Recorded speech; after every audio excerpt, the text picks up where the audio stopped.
Hi guys, this is Chris with Harris Arms. Welcome back to the channel again. I want to do a little initial video on I want to say a kind of a series. I know I'll make at least a couple of videos on this. I have a Glock 19X here that I am going to do a few upgrades to. And I want to kind of do a before and after. This is the before. This is the 19X pretty much in its stock configuration. The only thing I've done to it is I've added a Talon grip. I do love the Talon grip tapes. I think the Glock grips are okay on their own, but they're just a little slick to me. But what I'm going to do, let me show you what I'm going to do. First, let me make this safe. I always like to manually get in there, physically, not manually, but physically check to make sure it's safe. No magazine. I do have a magazine of rounds here, but they will go long ways away from me. Okay, so nothing in the chamber, no magazine, no ammunition around me. She is 100% safe, right? So yeah, we have a stock Glock 19X, except for the Talon grip tapes, it has a decent trigger in it, to tell you the truth. It's not terrible. So I won't upgrade the trigger on this. But here are my plans. I have a Trijicon RMR that I want to put on this, and of course there is no optic cut on this slide. So I want to take this slide, have it sent off, and I want to have an RMR cut put on it, and I want to add some serrations to the front because it's just a little slick when you grab it here. I like to be able to grab it on the front, and it's just a little slick, and you can slide down and sometimes get your thumb right there. So I want to add some serrations here and some serrations on the top and have an RMR put on it. And also I will be getting one of the Radian ramjet barrel combinations, so a comp barrel combination for this to comp it and to and also their guide rod system so that I can adjust it to make sure it shoots properly with the comp on it. But anyway, the Radian comp, the serrations, and the RMR cut. Now when it comes to this type of thing, usually you can say, well, you're trying to make a Glock into what they call a Gucci Glock. But for me, everything that I'm wanting to do to this has absolute function to it. It's not anything about aesthetics. It has to do with function. The serrations that I put here, I'm going to see if they can't pretty much match the factory back serrations. This one doesn't have there. The serrations on the top are going to be straight. It's going to be nothing crazy, no crazy cuts, no crazy colors. It'll be refinished back pretty close to this this finish here, as close as they can get it. They don't have the exact Glock FDE for this, but they have something really close. So yeah, so functionality here, functionality with the optic, functionality with the comp.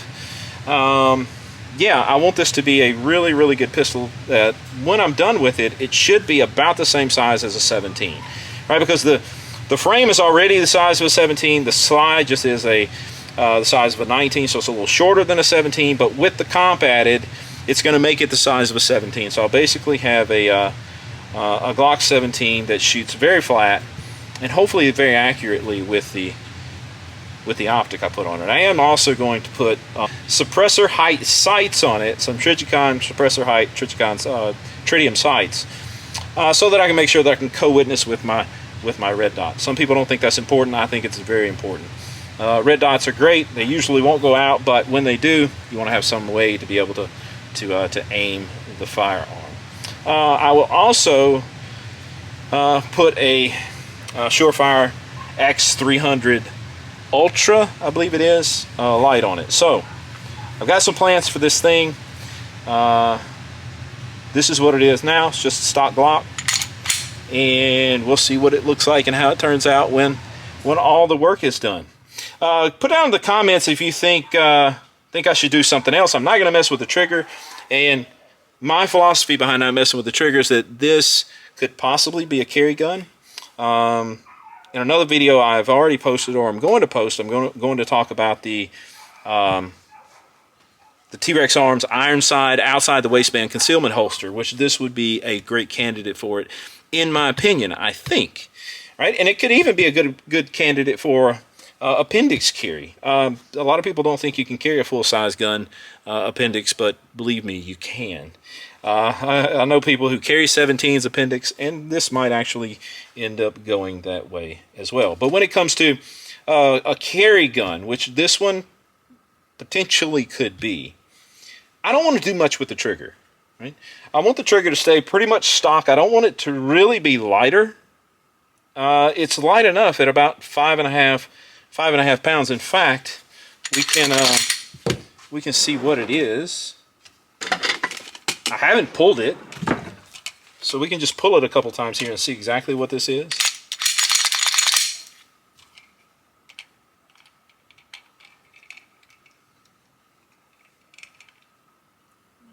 Come on.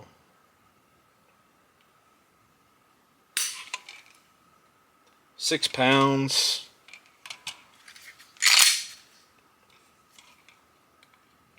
I was going to say 5.5. It's hard to get this to stay in the same place on the trigger there.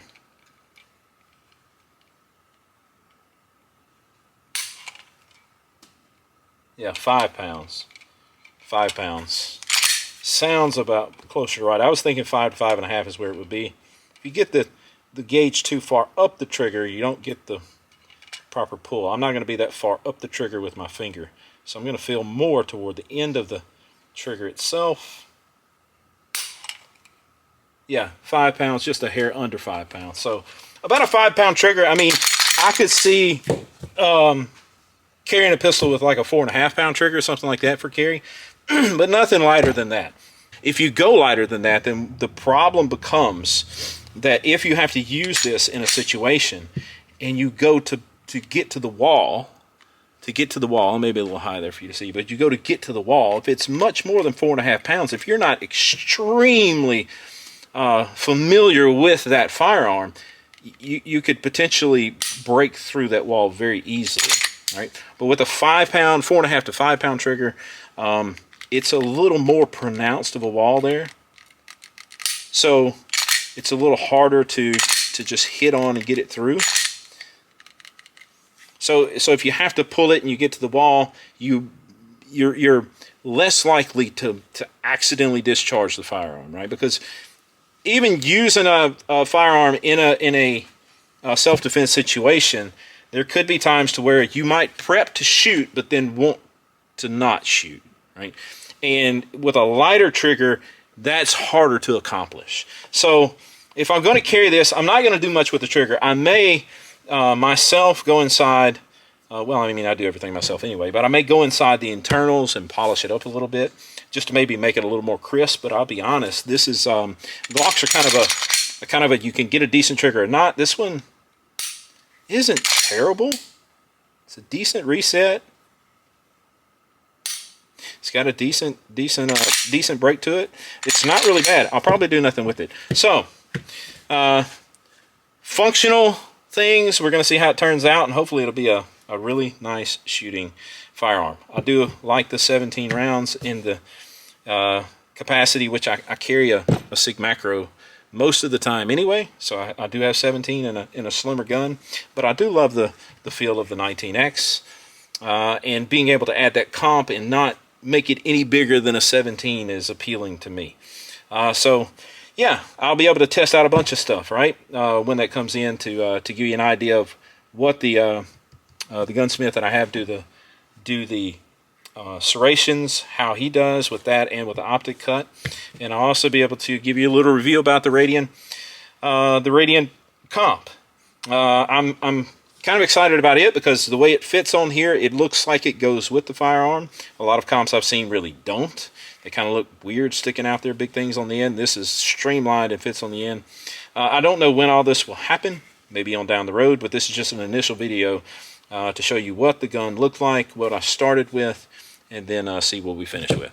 Thanks, guys. Again, I appreciate you watching, and if you watch this long, hit the subscribe button, hit the like button, share it. It's the only way my content's going to get out there. I gotta fight that YouTube algorithm, and keep on carrying every day.